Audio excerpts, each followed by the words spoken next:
चर्चा में रहा ज्ञानव्यापी मस्जिद का विवाद बीते दिनों खूब सुर्खियों में रहा। प्रदेश ही नहीं पूरे देश में इसकी चर्चा होती रही। जैसे जैसे समय बीतता गया चर्चा का माहौल भी शांत होता गया, लेकिन अब एक और नया मामला चर्चा का विषय बना हुआ है। जी हां, हम बात कर रहे हैं मथुरा की शाही ईदगाह मस्जिद की, जिसका सर्वे जल्द किया जाएगा। ये सर्वे आर्कियोलॉजिकल सर्वे ऑफ इंडिया की टीम करेगी, जिसकी रिपोर्ट 20 जनवरी तक सौंपनी है। सिविल जज सीनियर डिवीजन सोनिका वर्मा ने सर्वे कराने के आदेश दिए हैं। हिंदू पक्ष का कहना है कि ये मस्जिद जिस जगह बनी है वो भगवान श्री कृष्ण का जन्म स्थान है। दरअसल ये पूरा विवाद 13.37 एकड़ जमीन पर मालिकाना हक को लेकर है। वहीं दूसरी शाही मस्जिद ईदगाह के वकील तनवीर अहमद का कहना है कि वो अदालत के इस आदेश के खिलाफ 20 जनवरी को ऑब्जेक्शन फाइल करेंगे। बताएं आज क्या कार्रवाई हुई है? देखिए, न्यायालय के द्वारा एक आदेश पारित किया गया है कोर्ट अमीन के लिए।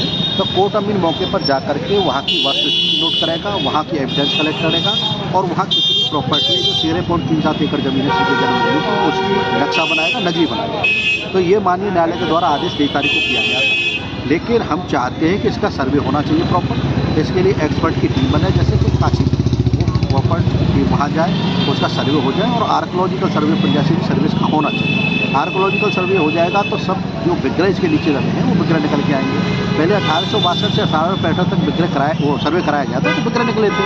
1953 में विग्रह निकले थे। 300 विग्रह तो अभी सीरीज बिना सुने, बिना बुलाए, बिना नोटिस दिए हुए ये आदेश पारित हुआ और ऐसा लगता है कि वादी पक्ष ने माननीय न्यायालय के समक्ष गुमराह करते हुए और अलग तोड़ मोड़ के फैक्ट को पेश किया। क्योंकि न्यायालय बंद हो चुके थे, अवकाश हो गए थे, आज न्यायालय खुले हैं तो हमने अपनी आपत्ति वहाँ दाखिल की है और ये अनुरोध किया है, ये प्रार्थना की है कि हमें सुनवाई का मौका दिया जाए, हमें सुने बिना कोई आदेश पारित न किया जाए, तब तक के लिए इसको स्थगित भी किया जाए। क्योंकि आज कंडोलेंस हो गई है तो हमारे आपत्ति पत्रावली पर आ गई है और माननीय न्यायालय द्वारा कोई अगर उस पर तिथि निश्चित की आती है सुनवाई की तो उस पर हम लोग तैयार रहेंगे, या 20 तारीख जैसे उन्होंने नियत कर रखी है तो उस पर जो भी न्यायालय का आदेश होगा।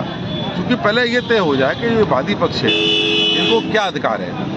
5 मुकदमे इनके पहले खारिज हो चुके हैं और जो मुकदमे चल रहे हैं सिविल जज सीनियर डिवीजन मथुरा के यहाँ चल रहे हैं, यहाँ तक कि जनपद मथुरा की सबसे बड़ी अदालत जिला जज साहब उन्होंने भी हमको नोटिस देते हैं।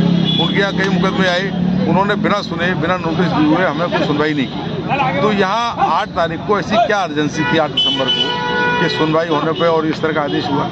क्योंकि हमें न्यायिक प्रक्रिया पर पूरा भरोसा है और माननीय न्यायालय के समक्ष हमने आपत्ति दाखिल की है और हमें पूरा भरोसा है कि माननीय न्यायालय हमारे पक्ष को सुनकर विधि सम्मत आदेश उसमें पारित करेंगे। और पहले ये तय करने के लिए हम उनसे अनुरोध करेंगे, जैसे और मुकदमों में 711 CPC के तहत कि क्या ये हिंदुओं का दावा है कि औरंगजेब ने काशी और मथुरा में मंदिर तुड़वाकर मस्जिद बनवा दी। औरंगजेब ने 1669 में काशी में विश्वनाथ मंदिर तोड़वाया था और 1670 में मथुरा में भगवा केशव देव का मंदिर तोड़ने का फरमान जारी किया था, जिसके बाद काशी में ज्ञानवापी मस्जिद और मथुरा में शाही ईदगाह मस्जिद बनवा दी गई थी। माननीय न्यायालय ने एक आदेश जारी किया था कि सरकारी अमीन रिपोर्ट मंगाने के लिए ईदगाह परिसर में भेजने के लिए। तो उसी परिप्रेक्ष्य में हमने भी आज माननीय न्यायालय से मांग की है कि हिंदू महासभा के प्रतिनिधि के रूप में हम दिनेश शर्मा को वहाँ भेजा जाए, क्योंकि हमें वहाँ पता है कि प्राचीन साक्ष्य कहाँ सुरक्षित है, कहाँ हैं। कुछ साक्ष्य तो जो उन्होंने लगाई बताई के बहाने डिलीट कर दिए हैं, लेकिन कुछ साक्ष्य भी बचे हैं, उनको हम बताना चाहते हैं कि ये साक्ष्य यहाँ मौजूद हैं। तो हमने माननीय न्यायालय से प्रार्थना किया है कि हमें वहाँ अमीन साहब के साथ भेजा जाए और हम जिससे हम उन प्राचीन साक्ष्यों की जानकारी दे सकें। आज क्या कार्रवाई हुई? अब माननीय न्यायालय ने उसमें देखने के आदेश आता है, हमने प्रार्थना दिया है। और जो सर्वे के मामले पे अभी आज तारीख थी उसमें क्या कार्रवाई हुई है? जरा वो अमीन साहब को भेजने के मामले में सुनवाई होनी थी, लेकिन विपक्षी लोगों ने भी उसको रिकॉल करने की प्रार्थना बनाया है। अब देखते हैं माननीय न्यायालय के आदेश। हिंदू पक्ष का दावा है कि 1669-1670 में मुगल बादशाह औरंगजेब के आदेश पर देवता भगवान कृष्ण के जन्म स्थान के पास कटरा केशव देव मंदिर के 13.37 एकड़ परिसर में मस्जिद का निर्माण किया गया था।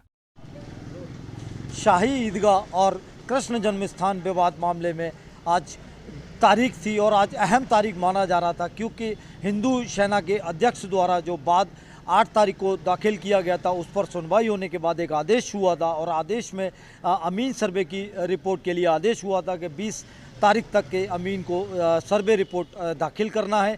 उसी को लेकर के आज मुस्लिम पक्ष की ओर से भी ऑब्जेक्शन दाखिल किया गया। उनका कहना था कि ये जो आदेश हुआ है इसको हमें भी सुना जाना चाहिए और हमारे सुने बिना ही ये आदेश हुआ है, जिस पर उन्होंने आज काफ़ी देर तक इस चीज़ को लेकर के बहस होनी थी, मगर कोर्ट में कंडोलेंस होने के कारण सुनवाई नहीं हो पाई।